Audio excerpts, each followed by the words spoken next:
আরেকটা আলী আলী আর নগর তারা টুর্নামেন্ট থেকে ছিটকে গেছে। এখন আছে দুইটা পুর, এই পুরে পুরে যেন গ্যাঞ্জাম না হয়।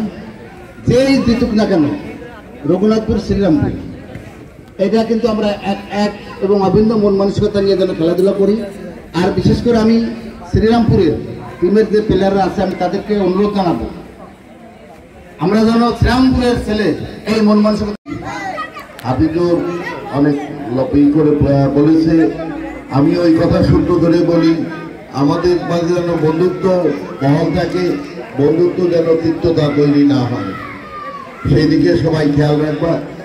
আর বিশেষ করে আমি শ্রীরামপুরের খেলোয়াড়দেরকে বলি যে তোমরা সুযোগ করে দেবা, আমরা একটা সুন্দর খেলা যেন দেখতে পাই, যেন পরস্পরের প্রতি হানাহানি দাঙ্গা ফেঁচাদ এগুলা যেন না হয়, সেদিকে সবাই একটু খেয়াল রাখবা। তো পরিশেষে এই রাত্রিকালীন যে দর্শকবৃন্দ এই রাত্রি আমাদের এই আয়োজনকে সহযোগিতা করলেন, তাদেরকে আমরা এই টুর্নামেন্টের পক্ষ থেকে অন্তরস্থল থেকে আপনাদেরকে ধন্যবাদ দিলাম। রেফারি স্যার বাঁশি বাজান, রেফারি স্যার কই? আপনার দুই সহকারী পাইতেন?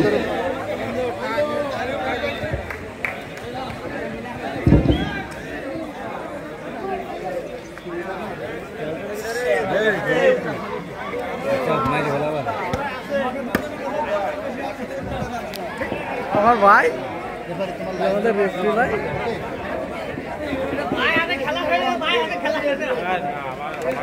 ঝামেলা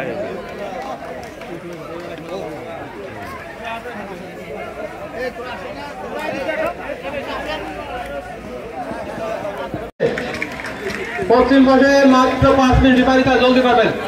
প্লেয়াররা সব অর্ধেকের এখানে থাকবে, প্লেয়াররা অর্ধেকের এখানে প্লেয়াররা বসবে। এই দেখেন বলাটা কিনা গাড়ি মারে দিল।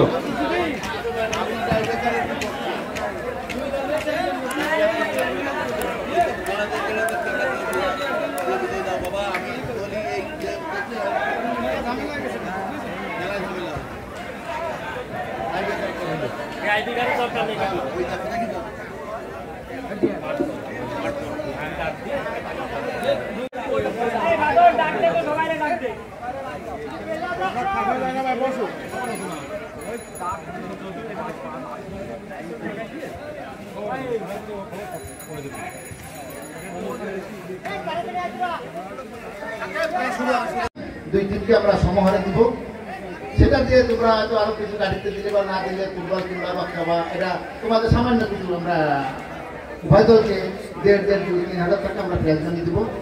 আজকে তোমাদের খেললে এই খেলার রেস ধরে যেন আগামীতে এখন থেকে আগামীকাল বা পরের দিন কোনো তর্ক বিতর্ক না আসে। তো খেলার মধ্যে আসলে যারা ভালো খেলে, যে 22টি প্লেয়ার খেলেছে তাদের ভিতরে যারা ভালো খেলে তাদের ধন্যবাদ দিতে হয়। আমরা এখানে আমি আমার কাকা রাজা খান সহ হাজার মেম্বার ছিল, হাফিজ ছিল, যারা বললে আমরা তা দেখেছি। তো এই দুই টিমের বিশেষ করে গোলকিপার কিন্তু দুটোই অসাধারণ খেলেছে। এদের প্রশংসা তাদের করাই লাগবে, কারণ তোমরা গোল কেউ কিন্তু ঢোকাতে পারো না, তারা যে রিস্ক নিছে এটা কিন্তু ভালো।